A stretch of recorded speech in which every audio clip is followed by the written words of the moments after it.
Hello there, Apple Biters. This is your Apple Bite, Written Writ Ralph, talking to you straight from our show here, Apple Bites, where we take a bite out of the apple and share it with you. Yes, we are having fun. We're getting all ready for Bronx Anime this weekend, actually on Saturday. So I hope you folks are here with us, having fun, and are willing to come and check out all this beautiful stuff we're about to show you. So these are the beautiful people that we're going to be talking to today. And they have a lot of beautiful projects and stuff that they want to talk to you about. So listen. All right, folks. I got to say, how was your weekend? Because it was my first weekend not doing anything comic book related. You must have been bored out of your skull. It was just really strange. Especially because the next 4 weekends is all cons. Let's see, it's like Bronx Anime, Terrificon. Oh yeah, that's coming up. Bronx Anime, Terrificon. Go see Geek Out of Staten Island. Yeah, there you go. Geek Out of Staten Island.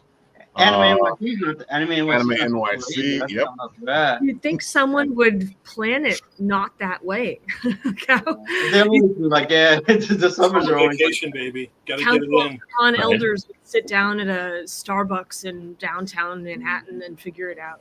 So like, why is I figured out one same consumer base, right? Except for the people who are coming in from out of town to be at NYCC. Like, this is not in anyone's interest for it to be this way. I figured out one thing. Like this. Some of the cons, they're like, well, the people that are going to go over there are not the same people that are going to come over here. And I'm like, sometimes it is. You have a lot of geeks that cross over. Oh, there's Long Island Retro too. That's coming up. There you go, Long Island Retro. Long Island Retro, yeah, it's at the same time as Ghosty, so I'll be at Ghosty. But yeah. That looks like a fun time. That weekend. Same time as Terrificon also, yeah. Yeah, that weekend alone is Terrificon, Long Island Retro, Ghosty. And I'm forgetting like 3 or 4 of them. Probably. The same weekend as Anime NYC is like 4 other cons. Yeah. Can you like fill in my date schedule for me, Raphael, so I can make sure I get these things straight? Oh, that's what I'm forgetting. FlameCon. You're killing me. It's coming right up. Nice. Oh my God, it's convention season, folks. It used to be July, but now it's August. So you end up with this dead period during July. But we still stacked it. We made it work these last couple of weeks, I think. Yeah, but see, it was doable. Yeah. It was like, oh, convention here. Oh, right. Convention here. Yeah. Yeah, Annie Tomo last weekend, that was a blast. Like seeing you and Paul there, that was a real treat. Like literally getting the table across the aisle from Paul. When like we were definitely the coolest corner of the show. I think so. What do I know? That's speaking objectively. It's all because of Jesse. It has nothing to do with what I was doing. No. It was literally the professor. Oh man. All right, so what we're going to do is we're going to start off with Vaughn, because I like to start off with the Kickstarters. And Vaughn, you're going to let the people know all about your Kickstarter and all the other beautiful stuff you want to talk about. So go for it. Awesome, man. Yeah, so my comic, hold on, let me get it in this tab right here, is, I was sharing your link, so it's the wrong thing copied and pasted. One sec. There we go. My comic book, Phenomenova, is going to be live this Friday. It's exciting. It is the book I've been wanting to do forever. It's a superhero story set 20 years after World War III. The first one, we follow the origin story of our protagonist, Galvanite, as he gets struck by lightning while holding a mysterious crystal and tries to stop a heist at a reactor. He fails miserably, and then he begins his training. And now issue 3, we're kind of going back in a sense, because we have one of these characters right here named Estrella, who can kind of feel and absorb memories by physical contact with her environment. And so she's able to piece together bits of the heist we never saw involving the team, the title team, and figuring out what went wrong so we can try and catch the villains in the act. It's the most action-packed issue yet, and it's, in my opinion, the best issue yet. It's going to be 43 pages, of story, 48 pages total. All day one backers will get a trading card with art of this character if you back a physical tier. Of course, like I said, we launch on August 1st. So make sure to save up and get that because it's going to be exciting. We also have 6 covers this time around. So we have our main cover. We have our black and white virgin cover. We have 2 covers because we were like, which color scheme do we go with? And I was like, I went with the first, and I was like, you know what? I'll make the other a variant. So the sunset variant with the character Vivacity will be only available for the first 48 hours, unless, of course, you back an all 6 covers tier later on. Then it's fine. Then we've got the villains cover on the bottom left, featuring the Storm Bearers, and then we've got the one on the bottom center is done by Perberg, who just did a book called Vatican City with Mark Millar. So that is the 6th cover. So we got all of those right here and a bunch of cool stuff that's going to be on the campaign. So this is basically my childhood dream come to life. If you like New Teen Titans or Claremont's X-Men, I like to kind of have like a modern twist to those classic superhero stories. I always say in an age of deconstruction, it is a reconstruction and a reconstitution of the superhero genre. That is how I describe Phenomenova. That's yeah, awesome. Well, can you scroll that back down for a second? Say it again. Scroll back down for a second. Oh, sure. Hold on. That's amazing. I just read some Vatican City, and that is Yeah, that book is so good. Yeah, he killed it. And then on top of that, so I'll share the because unfortunately, at least I don't think you could put trailers on pre-launch, which I was hoping you could. So I'm gonna have to share that link separately, of course, because God forbid anything be, convenient. I'm surprised they don't let you put the video on pre-launch because that would help you out. They used to, and it was I think a change over the past year. They took that away. Yeah. My first campaign, you were able to play the video, and now you can't until I launched. Hey, Vaughn. Yeah. I'm not sure if this was intentional or not, but on the original cover, right, the one that's the color. Yeah. And then the sunset one looks like there's like an ominous figure in the background. I almost see like a face happening. Where's that? There. I don't know if it was intentional or not, but like, lower right. Like with. I think it's lower. really cool. I love it. What, in the clouds? Yeah, with the clouds and then her fists, and it looks like those are the eyes. It looks really awesome. I could pretend it was intentional. It feels like it's hinting at like Darth Vader in the background. Exactly. It was totally intentional, brilliant subliminal message from me. Thank you, but I really appreciate you confirming that for me. I appreciate that a lot. I came up with that all on my own, man. It was crazy.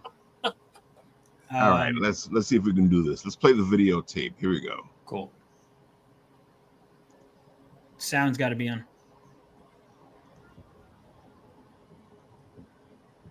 Yesterday, the Stormbearers, a deadly group of mercenaries, took control of a nuclear reactor. Before we arrived on the scene, Galvanite, a superpowered teenage boy, attempted to stop them. He failed. His story ended there that day. Ours began shortly after. Today, I sift through the memories of that day. I will put the pieces together, and we will bring those responsible to justice.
There you have it, folks.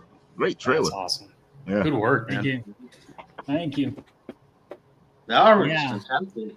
The artwork was great. Or is great. Yeah. Thank you. Yeah. No, it's still good. I just got some pages in today, so it's still being good. But yeah, no, I mean, man, it's been like a dream come true. Seeing this come to life bit by bit, and yeah, I hope to deliver by the end of the year is my goal. So right now, like I said, we're about just a little over, we're like between a third and a fourth of the way through the arc. No, so we're almost a third of the way through the black and white art. We're like 4 of the pages have been colored, so we're getting there. And yeah, I'm excited.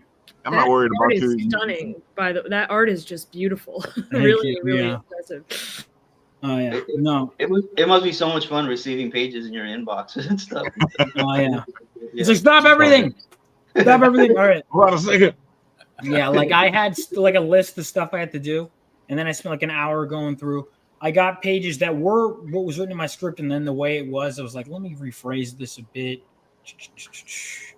And yeah, so I'm very happy with how everything is turning out.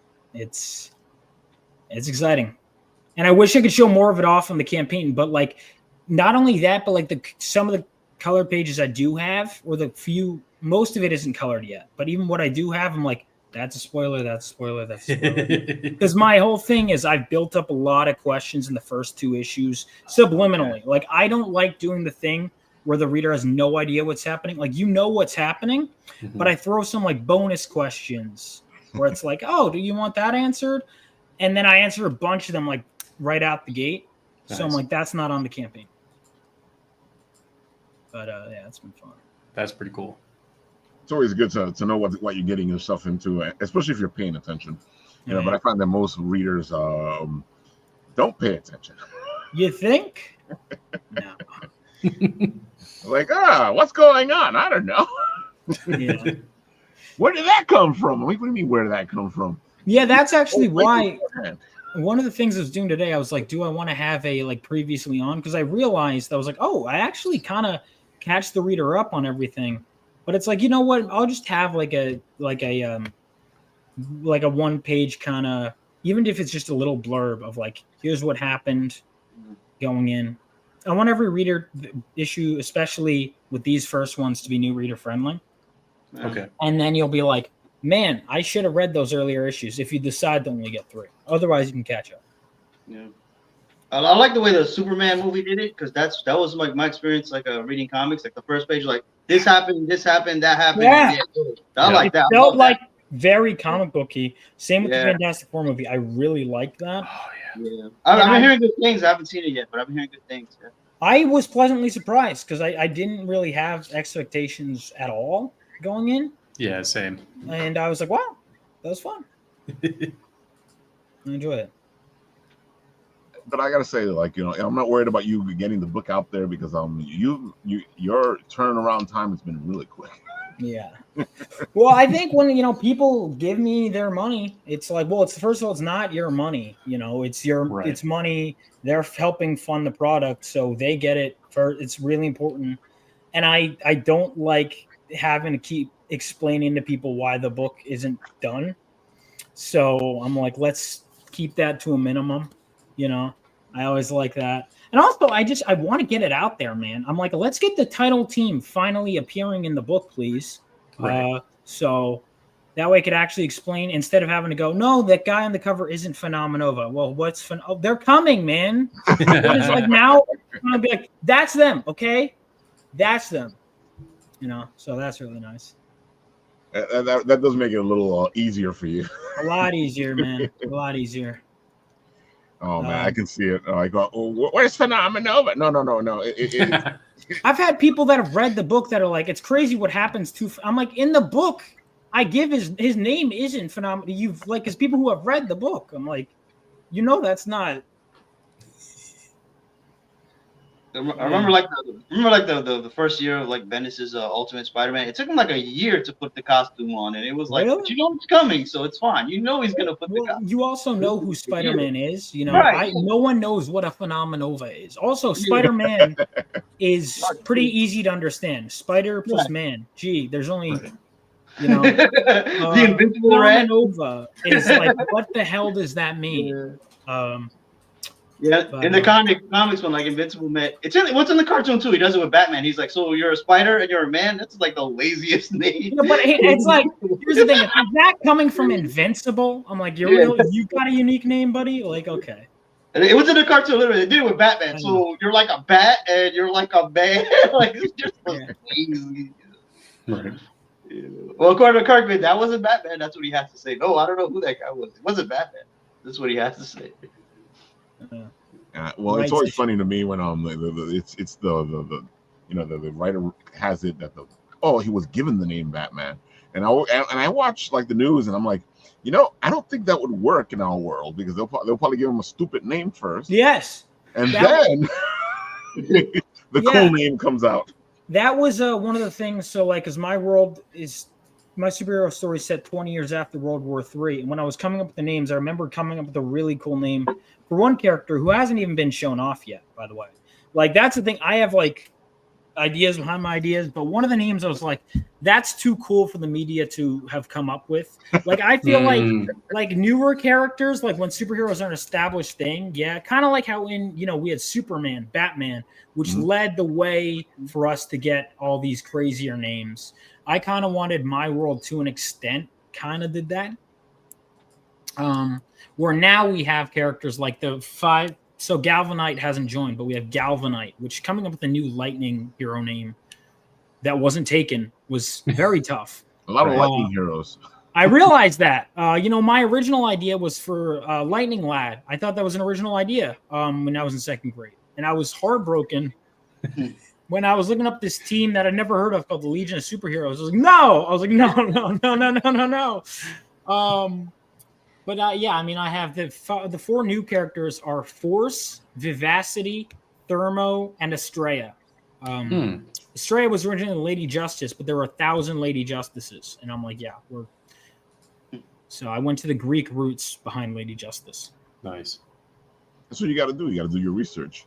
And it's funny to me because I wrote a story where a hero comes out and he calls himself something. And then the guy from the press is like, no, your name is this. I don't know what's this fancy name thing. Your name is Biff or something like that the media called him. The human spider. and I was like, I can see that. I can see like the hero going, this is going to be my name, and they call him something stupid, and then he has to go by that name. That's it. I actually considered that for the first issue of not having, but then for branding reasons, I decided to come up with his name. But in my earlier drafts, he wasn't going to have his actual hero name. I was like, that's going to be so annoying to market, though. Yeah. Like, he already doesn't have a costume, he only has a makeshift. Let's at least give him his name, and then I'll have to grow into his name. But I got to bounce. I hate to do this, to just come in. Don't worry about it. I totally forgot. Just if you guys are still going. Yeah, don't worry. Just tell the people where they can find you and all the good stuff. Go for it. So if you're like, I don't know if I trust this Von Coleman guy yet, or if I want to read his book. Here's the thing. If you go to this website, globalcomics.com, and look up Phenomenova, you can read the first 10 pages of issue 1 for free. And then if you have a gold membership, you can read issues 1 and 2 on there already. Just follow me if you're interested. It would definitely be a big help. Also on my YouTube channel, like you just saw, my name's Von Coleman. I'll be hosting my launch party on Friday. It's going to be a big, long thing. And if you want to even just watch along, especially if you're backing and you want to see the number go up and all of us go, oh my God, that would be great. Right.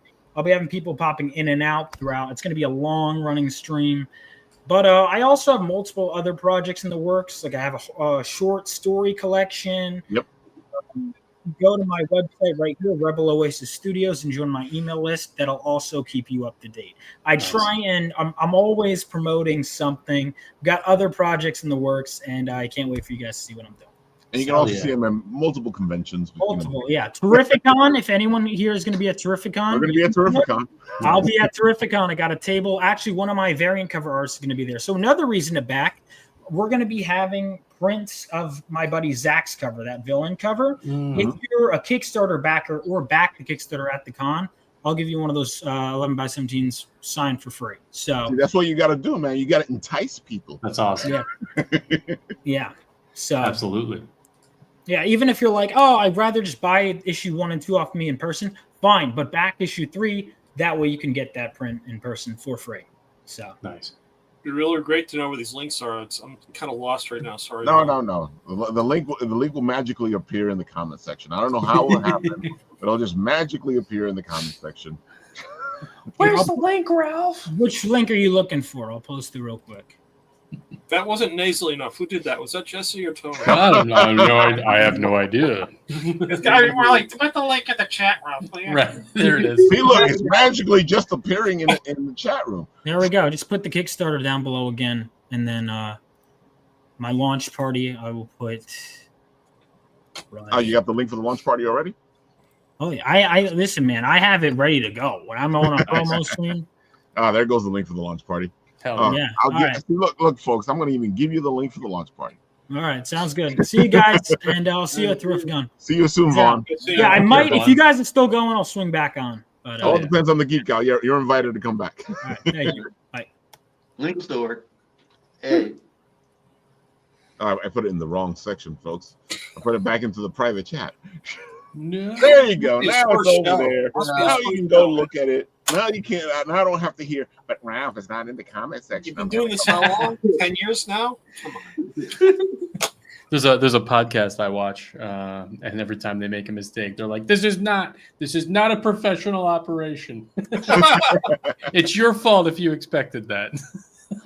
I always say that. I'm like, it's live TV, folks. You know, It's live things TV. happen. It is. It is.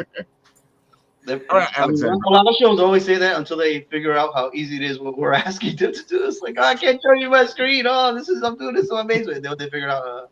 Dude, it becomes easier when you have a Yeah. backup crew in the back who's doing stuff. That's true. I thought this We don't was got that, folks. what the nasally We thing's don't? not doing it for you, Ralph. I can do something else if you need. All right, Alexandra, tell the people all the beautiful stuff about you. Go for it. Sure. Well, oh man, I've been to so many conventions and been tabling at so many conventions for the last couple months. And I'm so excited to be doing one that's close to home because I've been all over the place. I exhibited in Houston and I exhibited in New Jersey. And I'm going to be able to get an Uber or bus without breaking the bank to this one, but I'll be at Bronx Anime this coming Saturday. And I am really hoping to get a lot of commissions at this one.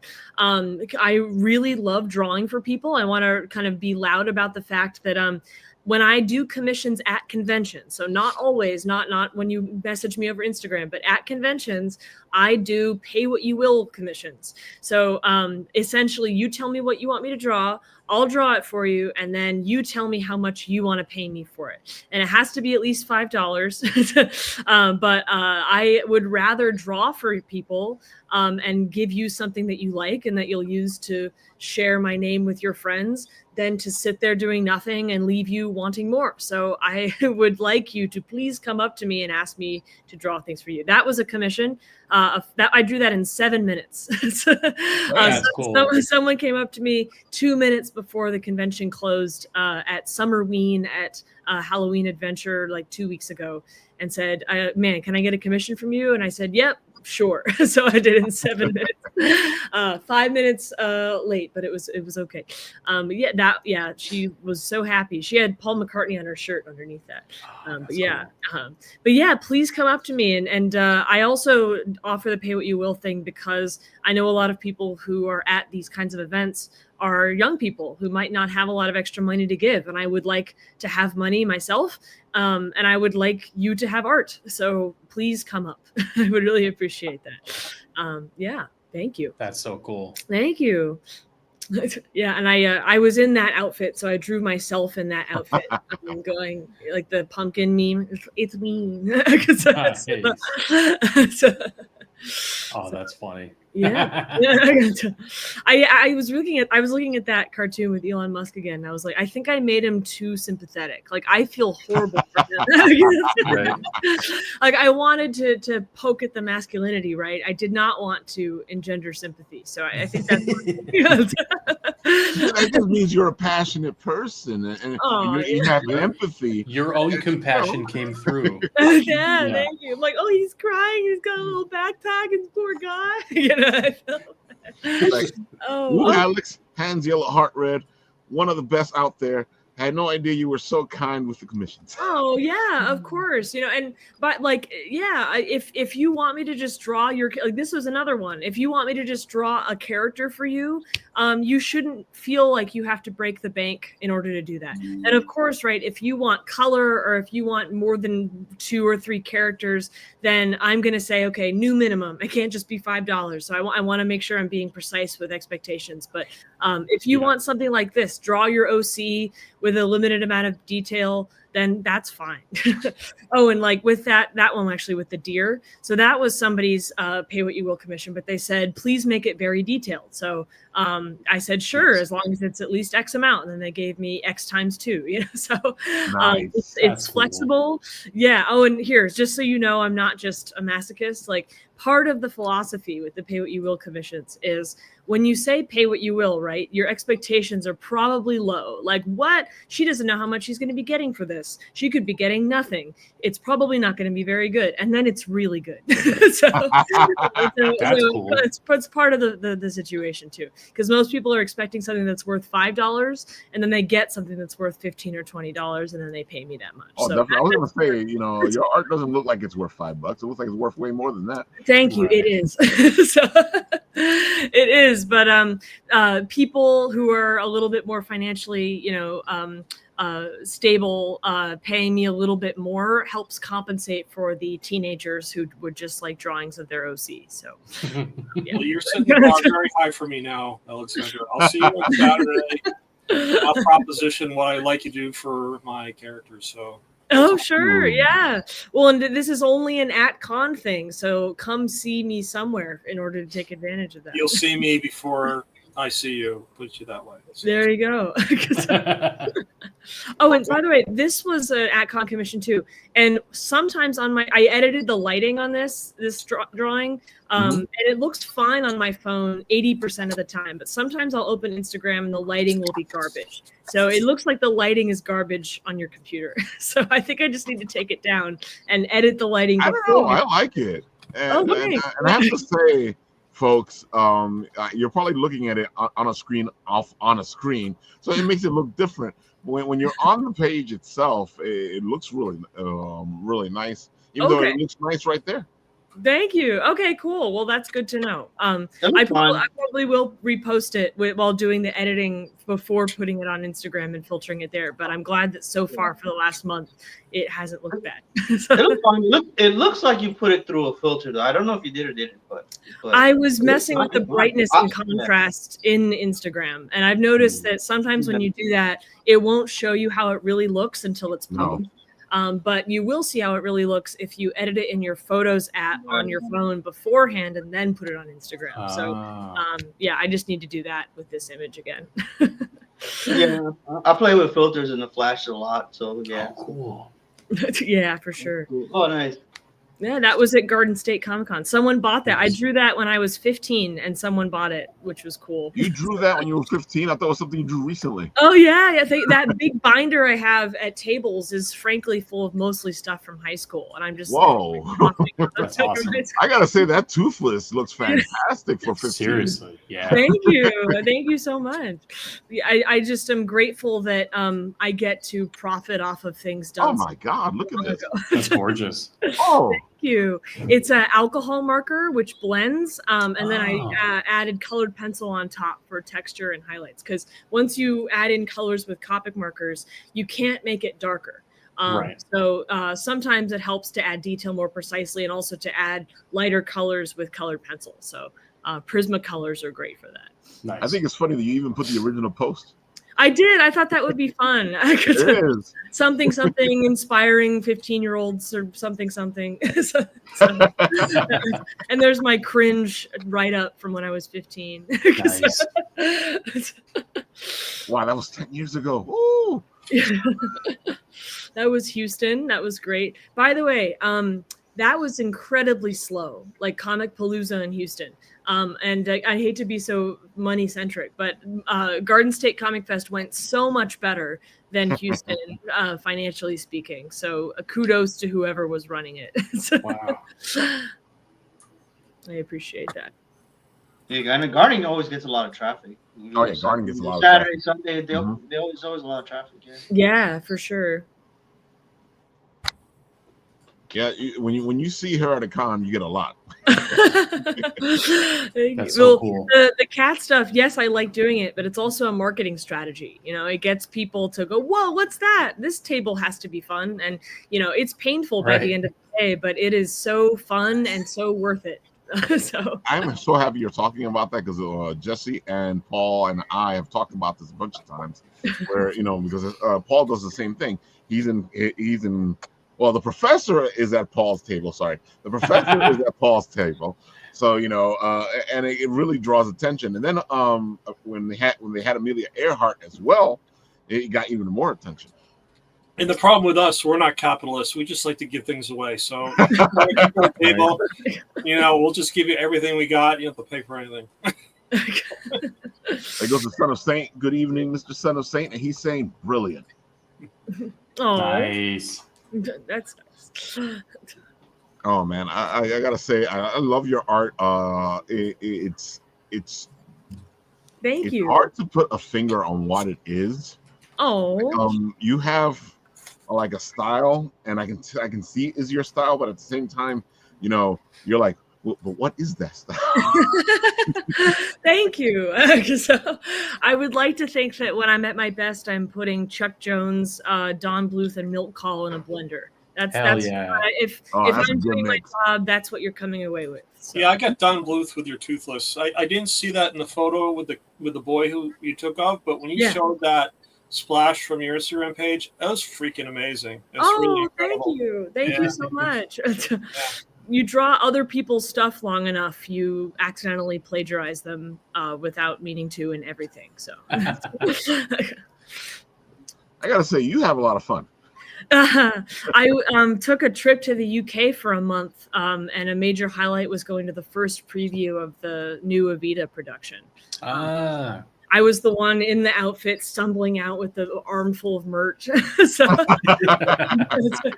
it was quite something. I don't know if you guys have seen the discourse about it, but No. A lot of New York Post guys are mad because she does the balcony scene outside, like I think has been the show's destiny for 50 years. And people are like, why can't people from the inside be witness to the actual performance live? And it's like, that's the point of the show, is that this character supposedly is interested in showing care to the poorer people outside compared to the paying ticketgoers. Why are you mad? It's literally the show. So well, you said New York Post, so I mean, New York is like the real world version of the Daily Bugle. This is that as a menace, you know. Yeah, exactly. Right. For sure. Oh, and the cartoon that I offered for the thumbnail for this has a guy in it that's supposed to be a reference to Jonah J. Jameson in it. Oh, nice. But yeah. That's so cool. That was a pay what you will at Fan Expo Philly, where a guy asked me to draw Batman on the front of his comic book. That's a good Batman. Thank you. That's a very good Batman. Yeah, Looks like Jim Lee. It does a little, actually. Thank you. The blockings for the inks too. Yeah. Thank you. Yeah, I wanted to add more dark colors, but he had a time limit, so I just threw down the ink as quickly as I could. But I was curious, cool. like, have you guys ever gotten commissions at conventions? Because I've only done it once or twice. Often because of the financial fear of like, wow, this will not be worth the precious money I have as a young person. But have you guys ever done it? A few times. I'd say 3 in total. Okay. What'd you get commissioned? So some dude at Anime NYC a couple of years ago was bringing around a T-shirt, and he's like, I get a new T-shirt every Anime NYC or every convention. and I just have as many artists draw something on it, so like I can commemorate my thing. So I drew my title character on the chest of his shirt. I'm like, listen, you came to me, I'm charging you, but I'm taking up some good real estate on your shirt too. He's like, that's really cool. I want that right there. So I just put a big anime face right in the center of his shirt. The juggle, I think, for me was like time, because that's the time I'm spending drawing. That's people walking past the book and not buying, you know? Yeah. So I was like, oh, that's an interesting kind of mechanic to start to understand. When do I throw down and do a commission, or when am I barking the book? You know? Right. So that was the juggle I found in my head. But it's so much fun to see people light up when you're drawing in front of them. It's also a weird pressure I don't experience every day. Well, and that's another reason I do the pay what you wills, is because I only recently started doing the commissions because just there were so many people at the table, and people are so excited, and I didn't want to disappoint people. So I thought, okay, if you lower the expectations, you can meet them or go way above them, and it's very hard to not meet them. So that was part of the thinking. That's cool. That's smart. Sandra, you come off as a nice person. I can't imagine anyone getting upset with you. Oh, thank you. Yeah. I have a tendency to overpromise sometimes, so I tried to set up this system to limit how possible that is. Nice. And see, those were a bunch of pay what you wills from Fan Expo. People were folks, look at this beautiful art. It just stands on itself. It talks to itself. It's a lot of beautiful things in one place. That Emmett Brown is bitchin'. Oh my gosh. Someone actually asked for something to give to Christopher Lloyd at the autograph. Oh, nice. Yes. And then also, look, someone asked me to draw their OC, actually their boyfriend's OC, kissing Robin Hood. So you can ask me for anything. See? All right. There you go. I'm awesome. trying to make this accessible, people. That's really cool. my God, look at this. Super pets. Oh, cool. Oh, and yeah, cosplayers, I'll draw you in your outfit. Please come up to me. Ask me for that. That's really cool. Oh, and that guy was the one who also commissioned the deer devil one. So he commissioned that at the convention. Then I ran out of time to do the deer at the convention, so he let me take that one home and spend more time on it. Nice. Dude, I encourage candid photos without you telling me you're taking them if they're going to be as good as that one. I was going to say, this is an excellent photo. I know. You're allowed to not ask me first if your photos are dope. Exactly. That's a good rule. Yeah. That's a great rule. Yeah. Yeah, not to get political, but a lot of that page is political cartooning stuff. Nice. Yeah. Yeah, but we love political cartoons. It's time to be political. It gets me. It's the resume of political at the conventions, and then they don't sell a cent when I'm at the convention. So. I gotta say, your political cartoons are a lot of fun. And I think that's what makes them the best thing. Because sometimes people go, "It's just too much," but yours aren't too much. You put something out there, and then boom, you're done. Like in terms of yelling about your political beliefs, like yeah, I don't know. I was just on a colleague's podcast about this, and I think that I was very aggressive on that about my humility, and there's nothing I said on there that I don't believe, but I'll just say it here a little bit less emotionally. Like I am so worried about coming across as a loud young person who's overconfident in my own experience and is a loud, shrieking extremist. So I am worried about that. Not that those people are always wrong, but just that they are so dismissed as harbingers of truth on the internet, and I do not want to lose my own credibility that way. So sometimes I, instead of at least turning something in for the deadline, like if I don't have a good idea, not to say this is good, but sometimes if I don't have a good idea, I just won't draw it because I don't want to waste people's time or my own time. I need to meet the deadline, but you know, it's a casual thing. It's like do X many per week, and you know, I'm not being a delinquent, but I would rather not waste people's time or my own, and I don't want to add to the slop. I would rather not make something if it's not good or excellent. If it's bad, don't do it. And I gotta tell you, you do a good job. Thank you. I appreciate it. You make sure your stuff comes across as, look at this, instead of look at this. I have scissors here for knitting. Look at this.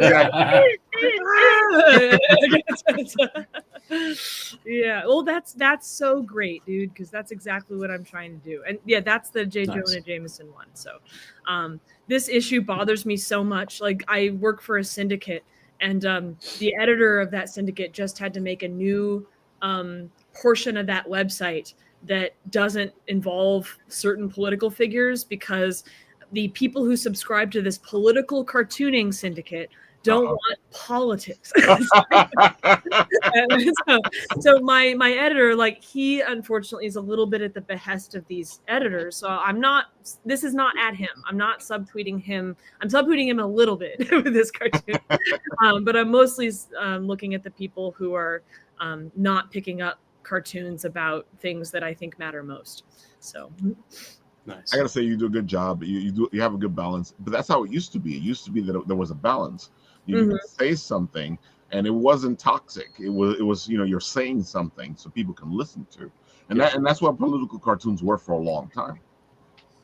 Yeah, I think there's a lot to say about this, but if your goal, humbly, as a 25-year-old, if your goal with a cartoon is to stab someone and make them feel bad about themselves as a way of getting them to change their mind, how on earth is that going to get them to change their mind if you tell them they're stupid? I put up a Facebook post saying that maybe 2 or 3 months ago, and some of my colleagues who, frankly, I had just thought were background character allies, like I didn't think about them very much, but same political beliefs, like people who draw pretty harmless stuff, were extremely mad at me for saying that. And I'm not saying they shouldn't be critical. I'm not saying they shouldn't be biting. But if your goal with the ethos of the cartoon is to make people embarrassed, do you think about when your mom would discipline you? Would you respond to when she was just trying to humiliate you or embarrass you? No, you would respond to when it was a productive conversation about what you'd done wrong, right? That's a good way to say it. I like that way to say it. Yeah. The wrong way. So I don't understand people who waste their precious time and audience members' precious time drawing cartoons with that goal. So that never makes any sense to me. But and I feel like that's one of the reasons the industry itself has fallen to where it is. Yes. Yes. It's more about the message than it is about the story. Yeah. 100%. Yeah, so don't whine to me about how your field is dying if you're going to kill it yourself. So anyway, that's just let's come up with something original. I mean, I just feel like comedy is like a good way to just to get the news, to kind of get the truth. I mean, several hundred years ago, it was people would get the news from the court jester, because whatever the court jester said, the court jester wasn't going to get killed. He wasn't going to get his head chopped off. He could say whatever he wanted to say. He was allowed not to be too, the current environment. He was allowed to make fun of the king. He'd call him fat or whatever and get away with it. He was a court jester, So people forget. I mean, Thomas Nast. I'm from New Jersey, so he lived in Morristown. Oh, this guy was freaking amazing. I mean, he was poking fun at everybody, and that's why he's famous, because he was breaking ground. In the early 1900s. Teddy Roosevelt. Everyone. It was just amazing what he did. I've been meaning to go to that museum. There's a museum there, right? I think I read about that. It's called McCullough Hall. It's basically a big building, and they've got the largest collection of Thomas Nast drawings. But the library in Morristown actually has a huge mural by Nast. It's all in color, and it's all these political figures on merry-go-round. It's fascinating and funny. It's really great. It's really That's so cool. I've been meaning to go to that and the New York Transit Museum. Those are I all love the New York Transit Museum. Oh Dude, you're gonna have a lot of fun in the New York Transit Museum. You should go in costume and take pictures. Okay. Honestly, Oh man, okay. So I looked. I looked because one of the Cats characters likes trains, and that's his whole thing. Yep. And I looked at it, and you can't do. They have a literal list of rules about what you can't do, and no costumes is on the literal explicit list of rules. And then they also have that tour of the City Hall stop, the abandoned, gorgeous stop. Oh yeah, it's beautiful. Yeah. At the end of Fantastic Beasts, the movie, right? They're fighting in this train station, and it was modeled specifically after this station, so you can have that visual. And they have tours where you can go down there in the evening and take gorgeous pictures. And that list of rules for what you can and can't do on those tours does not have no costumes on it. So I emailed them. And I was so good about it. I was like, I will follow all the rules. I know you said no photo shoots, so we'll just do little like subtle pictures, like whatever. And they said, actually, the no media is not really a photo shoot. yeah, exactly, right, yeah. My friend will just hold up the phone like quietly, you know. Exactly. Yeah. And they said no costumes under there. So I think they are missing out on many more. Oh, they definitely are. The rabid cosplayers who would take advantage of that. So, dude, they do the train through the city every once in a while, and people got dressed up in 40s attire to get the old trains because the train runs through the city. I remember that. Yeah. Oh, that's so cool. Okay, well, I'll do the Skimbleshanks outfit when that happens. I got some 40s clothes. Yeah. Yeah, well, isn't that an annual thing? Don't they do that every year? Yeah, they do it every year. When? They pull out. When did they do that? Yeah, I'll look it up for you and I'll tell you. Please. They pull out the old train and it runs through, I think, the A line. The O train? The old train. Okay. That's like classic 40s, 50s train. Awesome. Oh my goodness. I thought it was a mistake before. I was like, huh? What happened? Did I go back in time? That's awesome. Yeah, it was funny because it passed by and you're like, wait a minute, what's going on?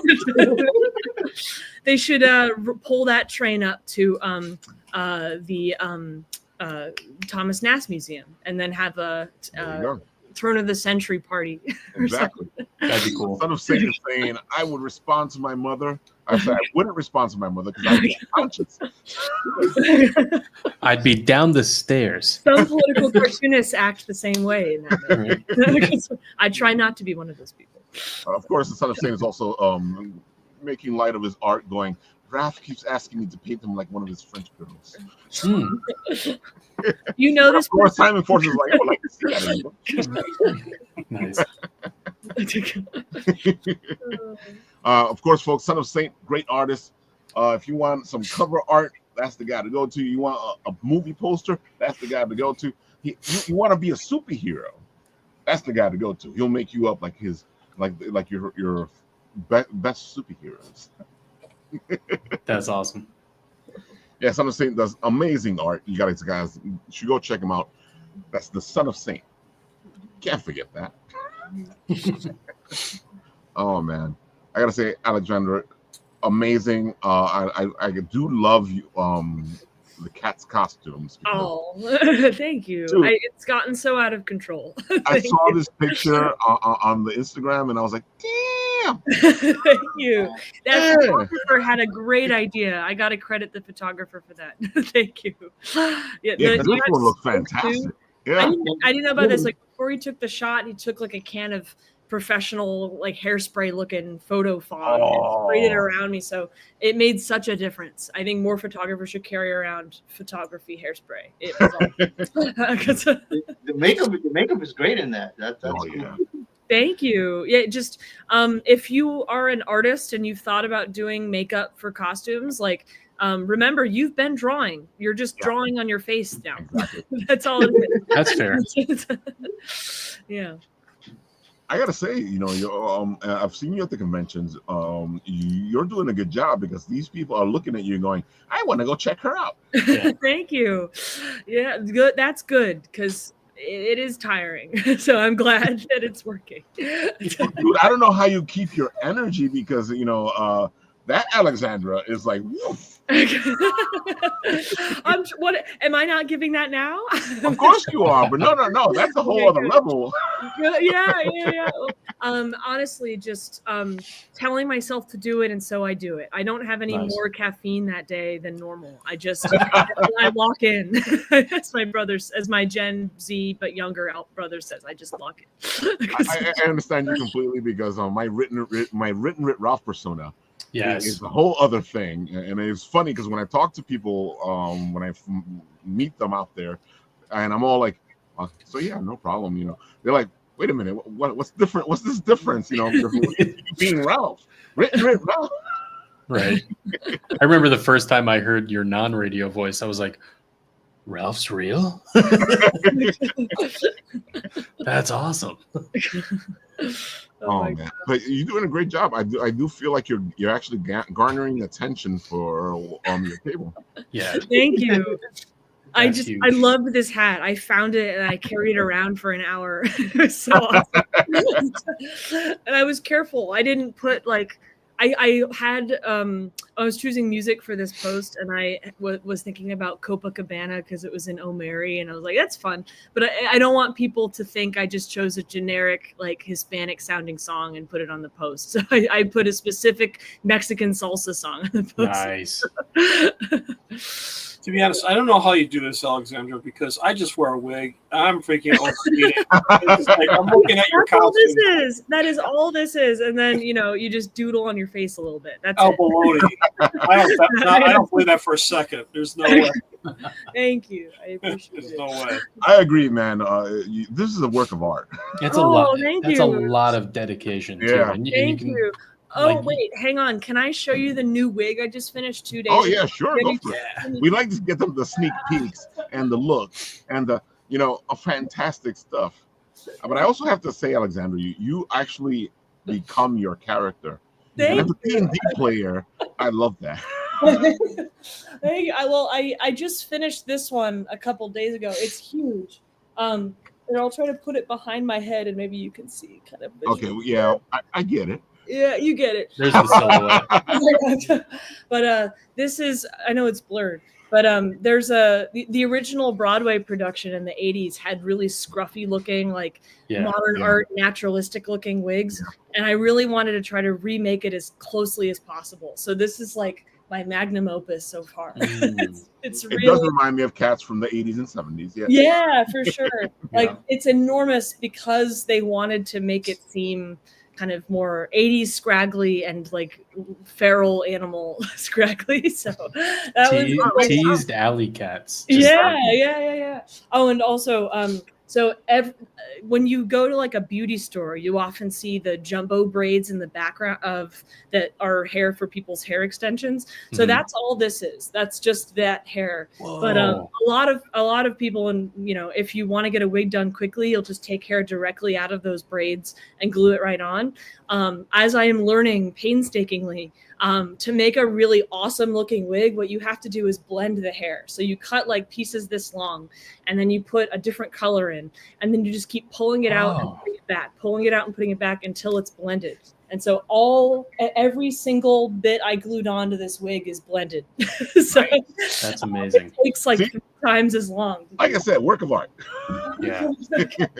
Thank you. But yeah, if you make wigs for costumes, I encourage you to take the extra mile because I haven't worn this one yet, but I'm hoping to finish this costume for Saturday. Hopefully it will happen. It probably won't, but I'll try. But you'll see the difference. It's really effective to just blend it or do the little details. It's painful, but worth it. And right there, folks, you see it. Look at that. They even have her as a headliner. Right there.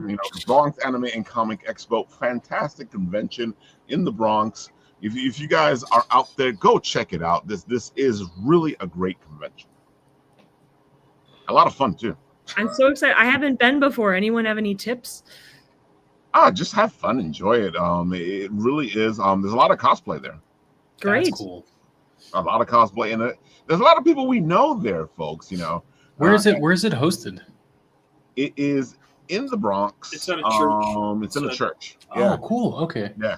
well, underneath a church. Oh, Olmsted Avenue. Okay, to be honest with you, have an I idea where that debated is. not doing it because it was in a church, and then I thought about it. Like the church agreed to this. Exactly. like they're not doing it against the will of the church. It's Exactly. And in your case, you're doing your cat persona. So yeah, you're doing your cat persona in a church, so it kind of works. Well, I had a friend of mine who's like,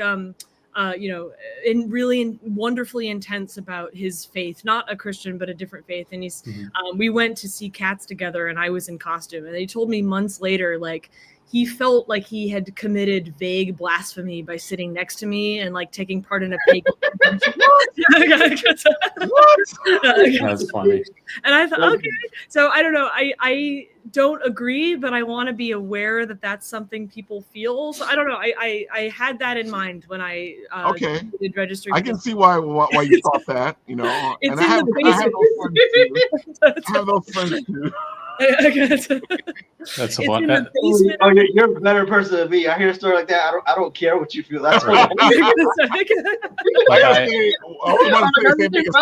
You were nicer than we would have been because we would have been making fun of them. That's awesome. I think Cats has Christian themes in it, but okay, I guess sure. Right. It does. There's a lot of Christian themes in Cat, and it bugs me out when people like don't see it, and I'm like, dude, what are you watching? You're watching the same thing as me. Right. Yeah. Did you not see that one die after you mistreated her? What are you talking about? Yeah. Dude, I'm going to be at the church in the cat costume. So. Exactly. There you go. Perfect. And of course, she has great. And honestly, she has Keith Williams, Chris Mad, yes, freaking Will Torres. Look at this list of people that are going to be there, folks. That's huge. Yeah. That's a lot of good people in one place. And it's only on Saturday, and it's in the Bronx, and you guys need to go check it out. Jesse, you were going to say something? No, I was just stoked that Keith Williams is there. That's amazing. Yeah. Oh my God. Will Torres did great. Man. I don't know how many cons he does a year, man. He's everywhere. Will Torres? Yeah. I just saw him at Eternal Con. That's wild. Yeah. Will Torres. Well, yeah, no pressure, Alexander, but Will Torres did a really cool he did. nick of time for me, so I'm just letting you know.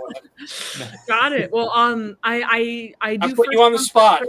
I do serve. So if you come to me first, I will make sure to spend maximum time on you. That's awesome. What other conventions coming up can we find you at? Oh, me? Yeah. Oh yeah. Let's see. Looking at my own Instagram. Let's see. So I've got this. I've got this one on the 2nd. I'm going to be attending a humble attendee at Long Island Doctor Who on at least Saturday and Sunday, maybe the end of Friday, but probably just Saturday and Sunday. And then I might be a humble attendee at Anime NYC on Thursday, but I'm gonna I will be tabling and also doing at least 2 panels at the AAC Association of American Editorial Cartoonists convention in Bethesda, Maryland, mid-September. And I'm on the board of that. So I can tell you that it's going to be in the same building as the Small Press Expo, which is happening the same weekend. Oh, wow. Very cool. I'm exhibiting at the SPX event, and I'm also like administrating and presenting a panel at the AAC's thing. So I have no clue how I or whoever is running this, but I hope it's okay. It seems insane to run 2 conventions at the same time that are very similar in nature in the same building, but we'll see. That's awesome. And and then I'm tabling at CXC in Ohio. I'm 90% certain of that. There's some travel things I'm working on. There's another convention in Fort Lee, New Jersey, right across the Hudson from me. Yeah. I'm in Washington Heights, so it's right across the river. Nice. It's called PucciCon, and it's like small con in Japanese. PucciCon. Yeah. And I'm a cosplay guest / influencer. Oh, I love that. That's exciting. I'm still trying to find a way to kick my foot in the door to get a table there. Oh, really? They seem like they really, really want people tabling. You should not have an issue. They awesome. they knocked on my door, which my dad always said was a reason to be worried about a scam. Yeah. There seemed like there's a lot of cool people going, so you should go. Awesome. Yeah, and then new NYCC. So there's this really cool like the Cat Fanciers Expo in Ohio, and as of last year, they started inviting people who wear cat costumes to like exist at that. And I have been very loud that, look, I'll teach art workshops for you. I will do so much for you. Please let me in. And they haven't responded yet. So that's the same weekend as NYCC. I have bought a Thursday ticket. If I get into that, I will fly out on Friday and be there Saturday, Sunday. If I don't get into that, I will go to the other days of NYCC if I can.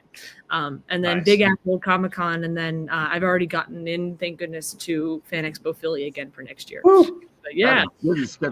Yeah, I honestly, I'm exhausted. So, I'm exhausted just going through the schedule. I was traveling like crazy for a really long time, and I'm so glad that I got to just have a month of not going anywhere.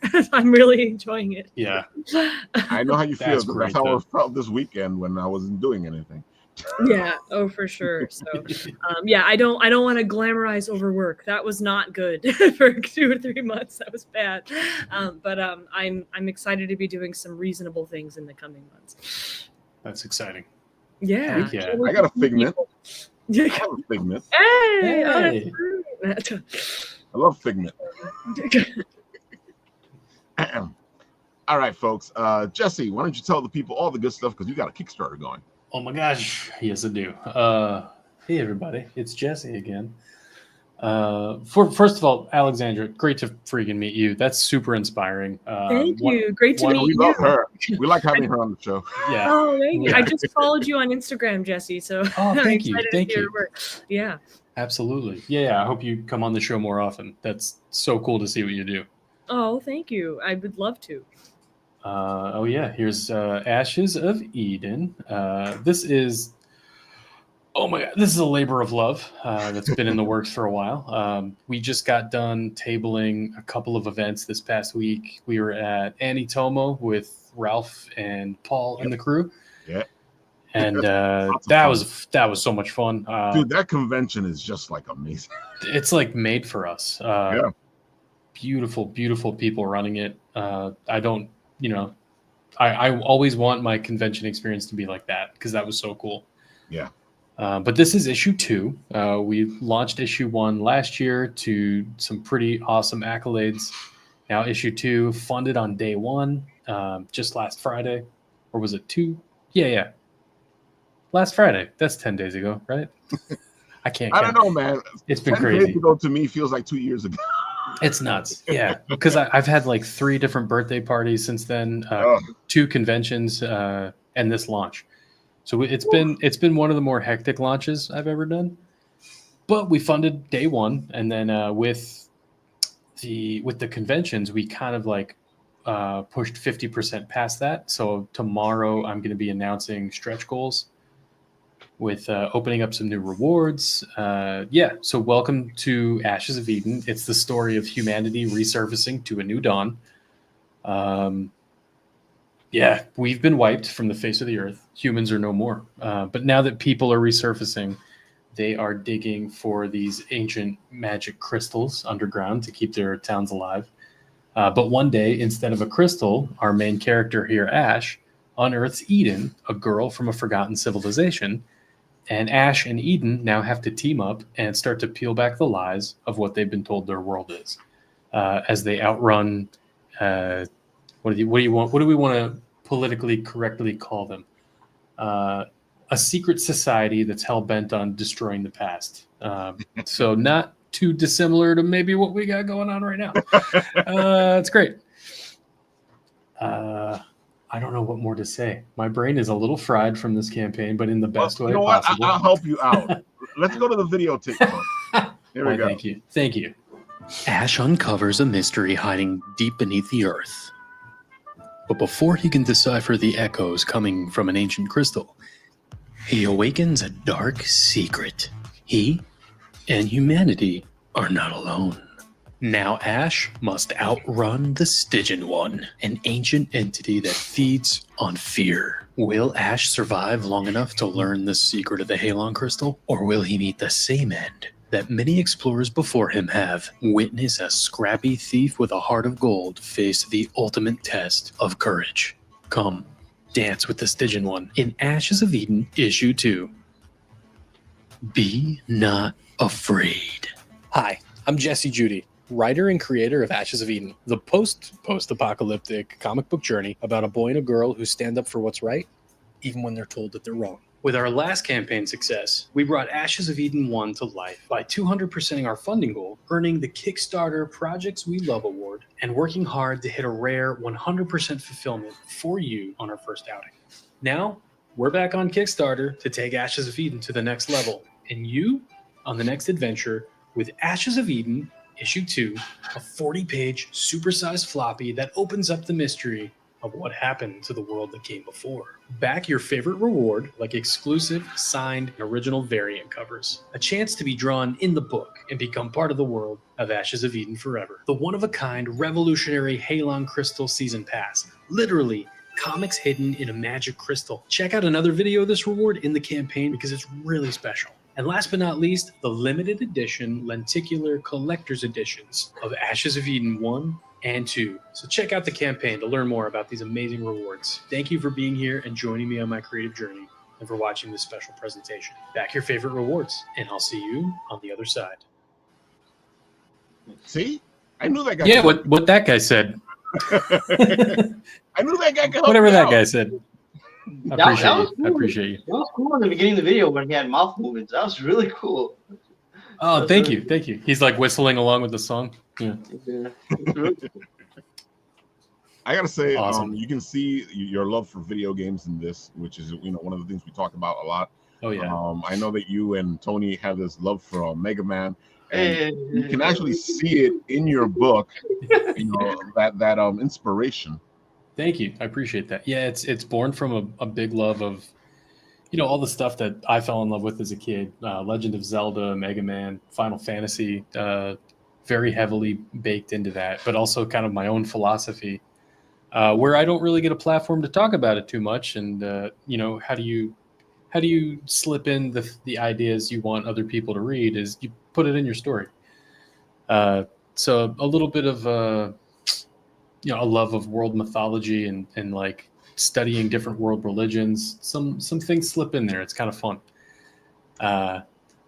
Big proponent of. It's so funny to hear you say like you almost didn't table at the convention in the church, but then we're like, oh no, like the church wanted us to be there. I know. There's part of me that like is fully on board. No, go for it. I'm gonna throw some. And the part where he's like, "Get out! Stop vending things in my church." And I was like, right. "Oh no!" I'm gonna throw something because the New York Comic Con that we go to now, the New York Comic Con we go to now, started off in a church. Yeah, that's right. Yeah, that's crazy. Yeah. Oh my goodness. So part of that's like in the 50s that they would have a con like every month or so. Yeah. Was it? I forget. I can't remember. But yeah. There are quite a few cons in like churches and libraries too. Yeah. So. Yeah, that's true. Yeah. CXC Cartoon Crossroads Columbus is in a public library in Ohio, and I think that's a big reason why it's so well attended. Because people are already in there for free. That's fair.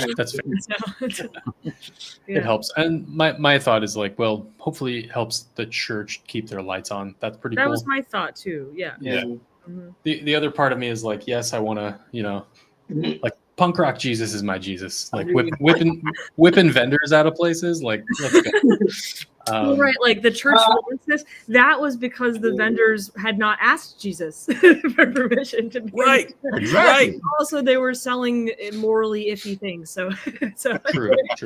But then, like the other part of like my writer brain is like, man, I hope this book gets me excommunicated from the Catholic Church. So it's like one, I don't know which way to go. I don't know, man. I was gonna be a priest, and I don't see anything in your book that would that get you excommunicated? Not yet. Just you can lighten up, man. I'm sorry. I mean, I'm Protestant, so let me know how to when get you think the Spanish Inquisition, your book is nothing compared to that. That's fair. And that was You throw all that stuff in there, right? That was mandated. Exactly. Oh, man. No one expects the Spanish Inquisition. Surprise. That's true. Paul, you messed it up. You had to take your screen out, right? Come on, I'll show you. Nobody expects the Spanish Inquisition. That's great. Oh, I love it. I love that skit. But yeah, we're having a lot of fun playing with some. Oh, go for it. Go ahead, Jesse. Oh, my bad. Yeah, we're having a lot of fun playing with some themes that if we were maybe a mainstream book, we probably wouldn't be, too allowed to play with. So dipping our toes into uncovering some deeper mysteries behind, things that are sort of mainstream and uncovering maybe what the truth is behind those things through a fun anime adventure, That's where you put it. Hey, you want to put it somewhere, you got to put it in anime. Exactly. So we're having a lot of fun with it. Super, super excited to see that this campaign funded on day one. Just gives me a lot of hope for the next few issues to come. And it is kind of, it's funny you say that about, video games. It started sparking an idea of like, okay, treating this as a business and as an IP, it can't just be a comic book. So we're starting to play with the idea of where else, what other points of entry are we going to create for people to onboard into this world? So starting to think about, an indie retro game, card game, tabletop games. How do we get people excited, We got to connect, Jesse, because I'm thinking the same thing. Nice. I mean, it's just like I got a video game. Now I'm thinking, okay, tabletop, comic book. I mean, you got to expand your process and really diversify. So, it's true. Yep. And I realized I'm my own. It was literally Annie Tomo this past weekend, or last weekend. A light bulb went off in my head. It's like people come to these conventions looking for the characters that they already love. They want something from the Pokemon, the One Piece, the My Hero Academia. They want the thing that they already love. So it's sort of a niche thing to be like, oh, I'm this anime property you've never heard of before, but come, learn what it is, and you can create really special moments with that, I think. But then just to turn the dial to 11 on like getting the word out to people is like, we got to make more points of entry. Yeah. And I realize I'm the best. What's that?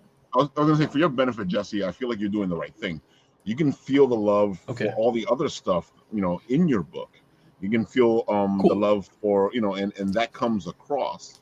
And I think that's why you're doing so well, is because people go, I can see what I love in this book.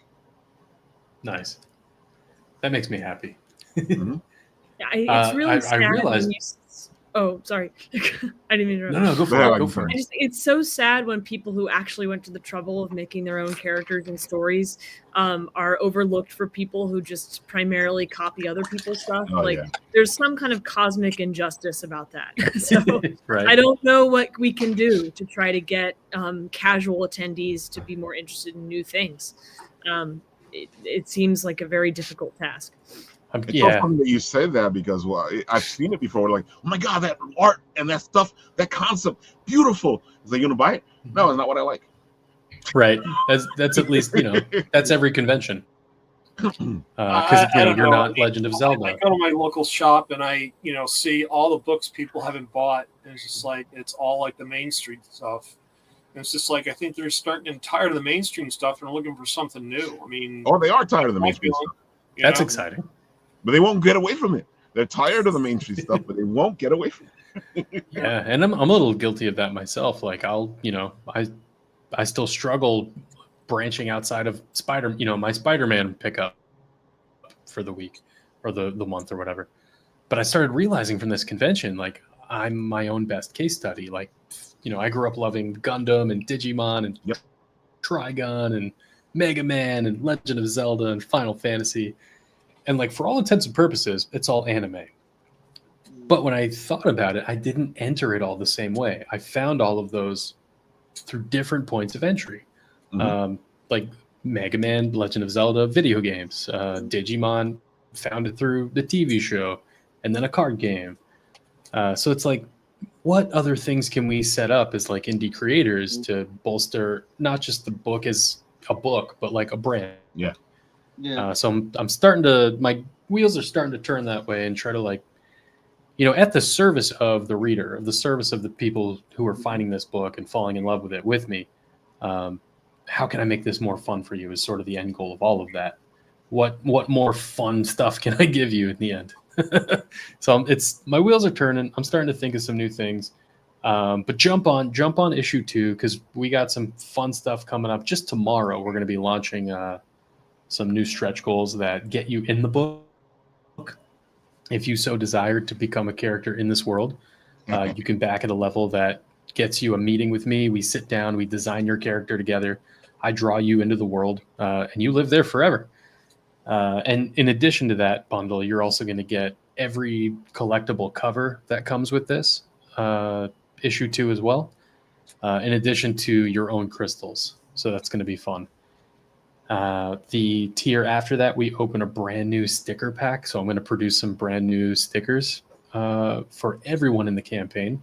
So everyone who's a backer of a physical reward is going to get secret stickers slipped into their bag once we hit over the 2,800 mark. So we're only a couple of hundred away from that, I think. That is really cool. Yeah. I think this needs to be a pin. So it's coming together. You heard that me? Would be fun. I think this needs to be a pin. That would be really cool. I like that. That'd be a great shirt too. Oh yeah, you're right. This would be a great shirt. Yeah. One of the stickers that we're revealing, it's going to be that triangle right there of the Stygian coming forward with the claws. Oh, cool. That triangle will be a sticker you can pick up. Yeah.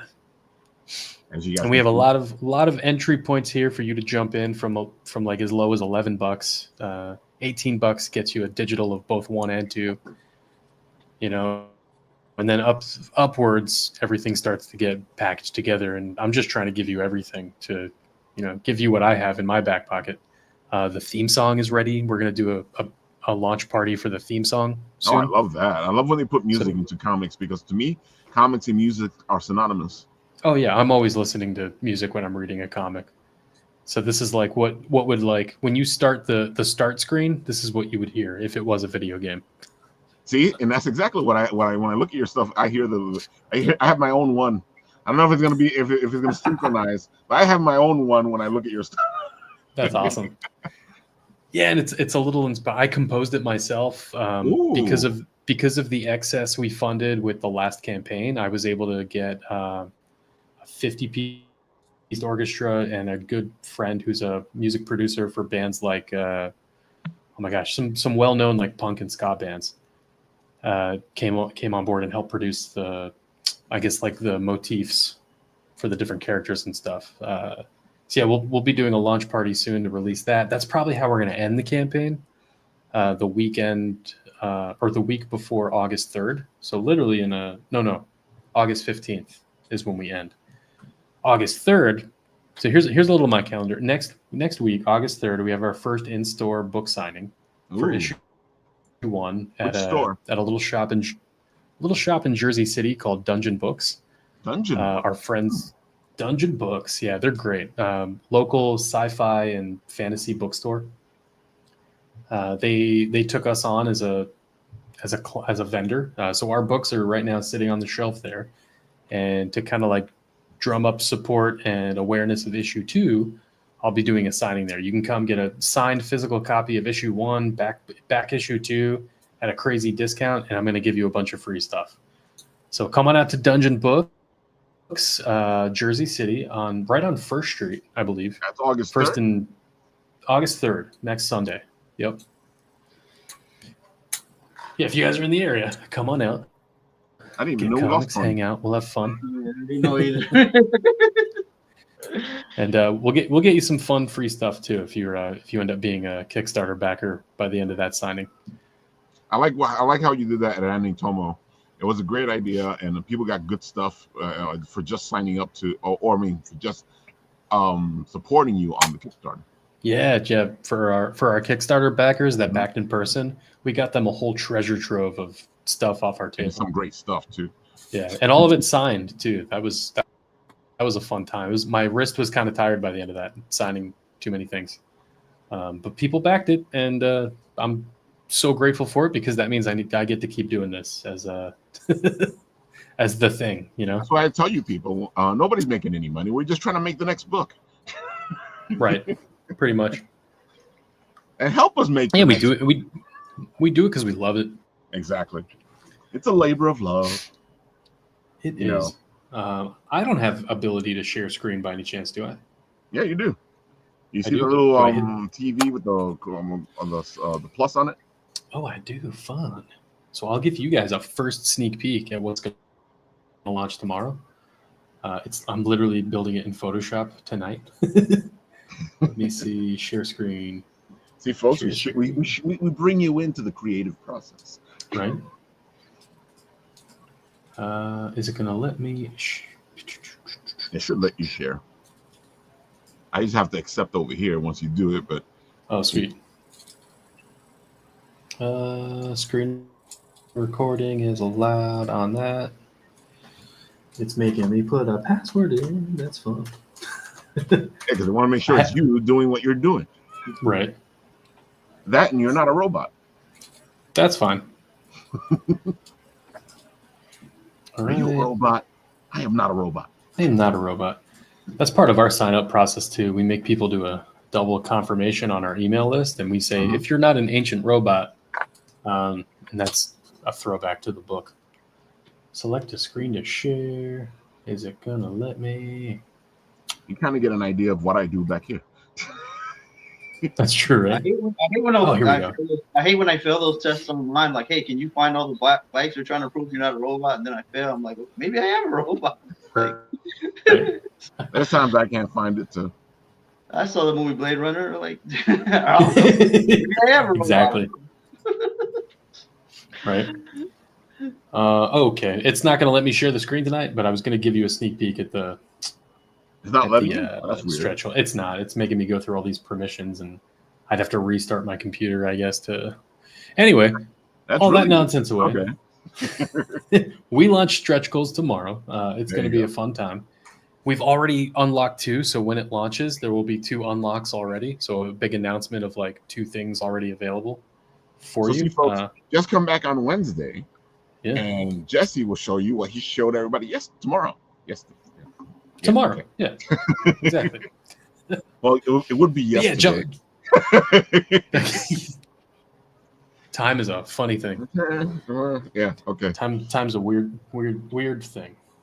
But yeah. Thank you for having me on. Thanks for checking out Ashes of Eden 2. And because of the success of this one, you will soon hear about Ashes of Eden issue 3 and hopefully 4, 5, 6.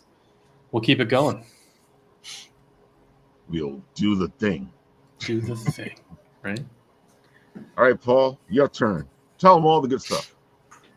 Time Enforcers, baby. So a concept that came up during COVID when I saw the challenges for both teachers and students and how the virtual environment was not a great learning experience. And this is really the whole premise of why I developed Time Enforcers, was to make learning history fun. So episode 1 is now available. It's on the App Store. So if you want it for your iPhone, you want it for your Android, or if you're an old school like me, you still have a desktop, you can get it for Mac and PC as well.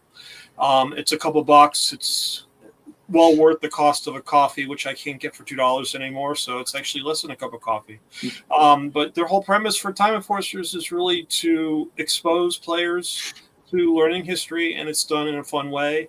And it starts off with the Galactic Space-Time Consortium under attack by an unknown entity, and it's up to the Time Enforcer agents to figure it out. And the first Time Enforcer agent that's tapped is the Samurai Warrior Kaizen. So you travel back in time to feudal Japan to investigate the disturbances that are happening. And along the way, in addition to fighting the bad guys, you run into characters like the Inquisitor who will challenge you with history questions. Don't worry, no internet required, because H.G. Wells has developed a device called the Chronoton, which you have available, and it will provide you with all the answers to the questions. So no stress at all involved in this game. I try to make it as easy as possible to get through and learn something as you go along the way. So really a lot of fun. That's episode 1.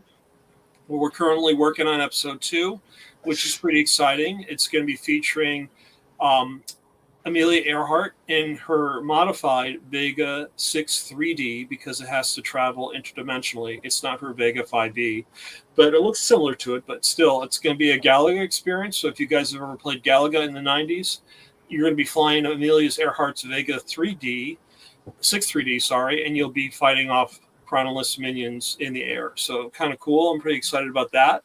We're also introducing 2 new characters to the game. The first character is Togo. He is the sled dog that ran the 1925 serum run in Alaska to save kids who have diphtheria. And he actually was the winner of our contest last summer, so he's going to be in the game. And we have a new character that just came about over the past, 3 or 4 months. His name is Detective Nick O'Time, inspired by the characters from the film noir era of movie-going cinema, and like the Sam Spades, Philip Marlowe. Nick is going to be voice acted by our own Rafael Taveras, which I'm really excited about. And I'm working on his script presently, so I'll be tapping him for some voiceover and linking it up with my animations that I'm doing now as well. And so I'm pretty excited about this. This should be, there is Nick. He's really cool. Yeah, Nick is going to be totally in grayscale. Anything he touches that's color is going to turn to grayscale. And it's always a challenge trying to figure out, weapons for these characters without getting too ultra violent.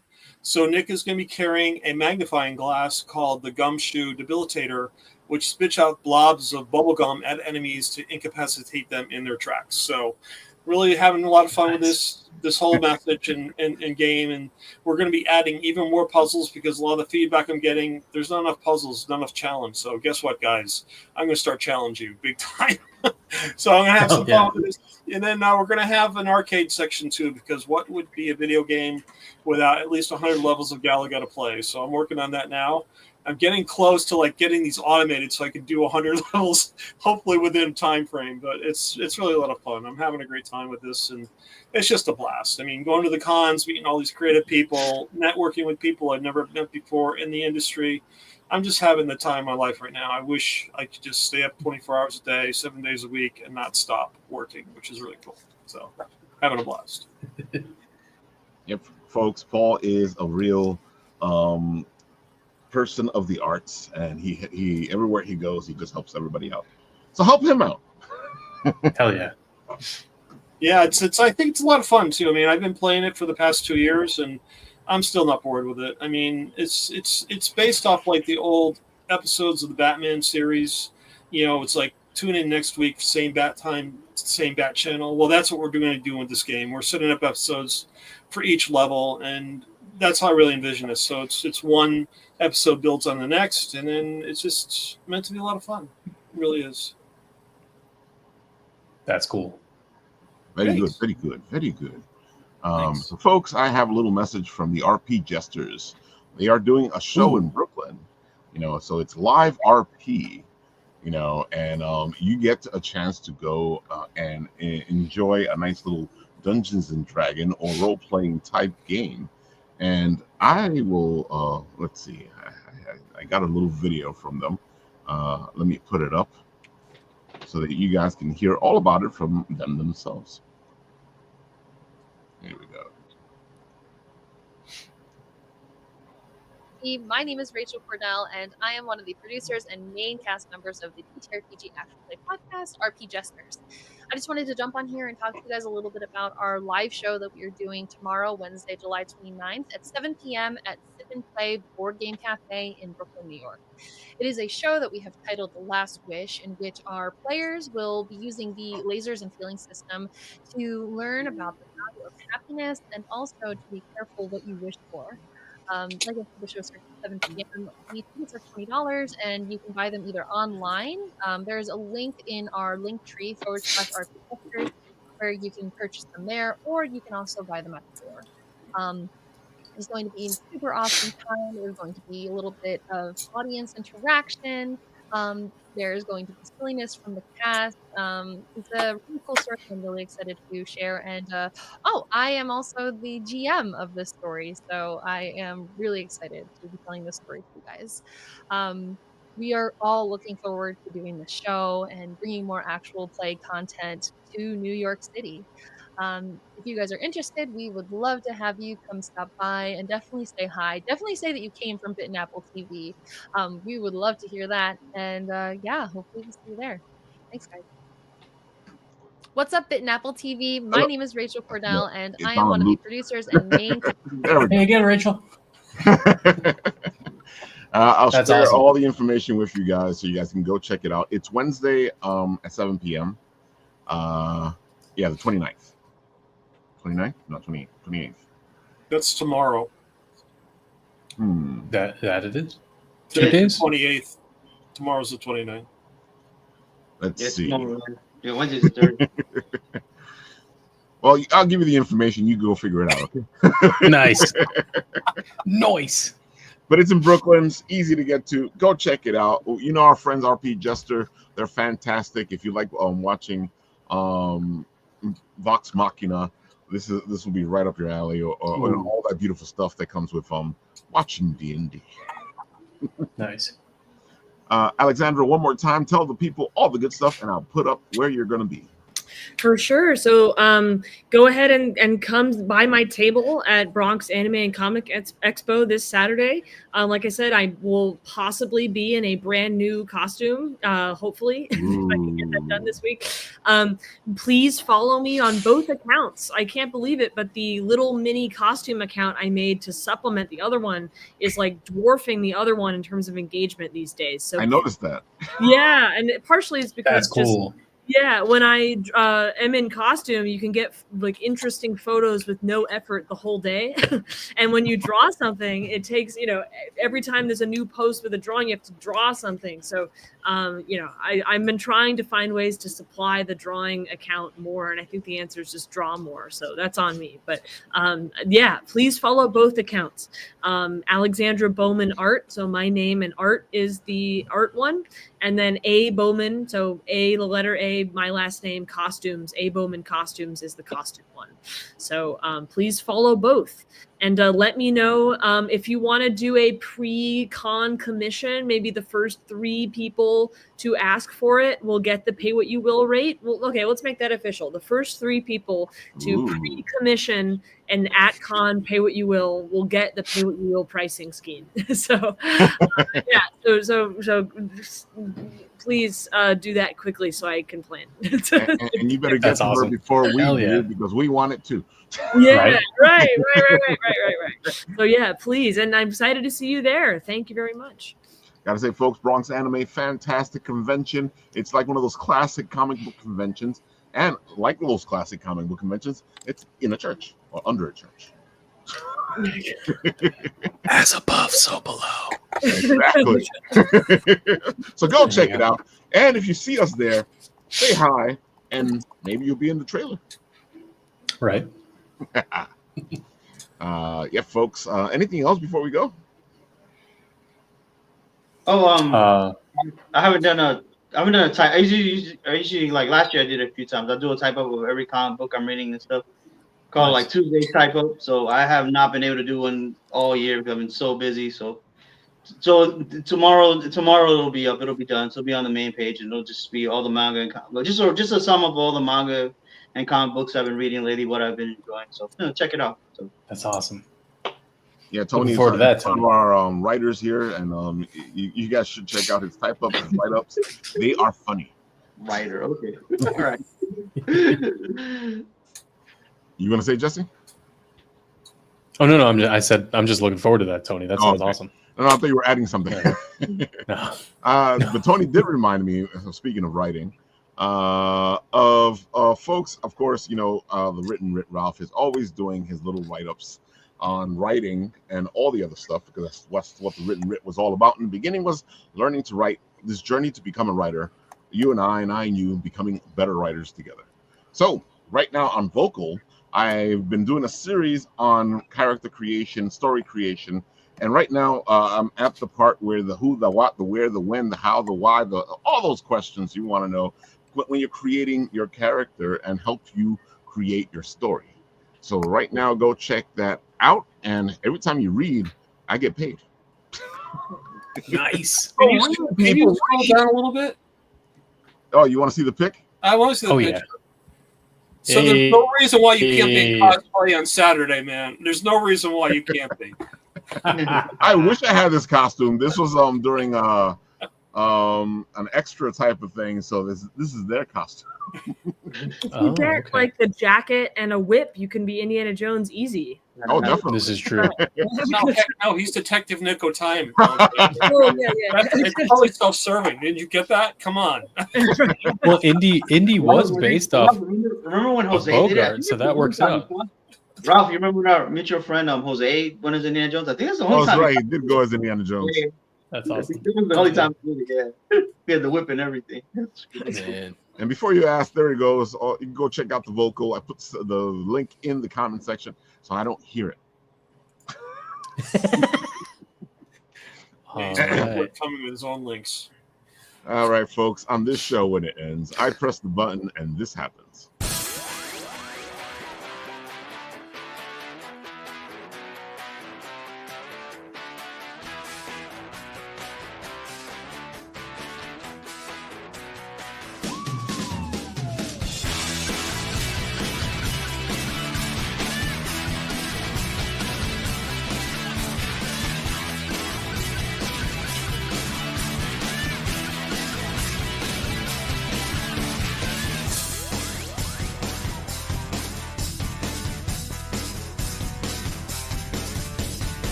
All right, folks.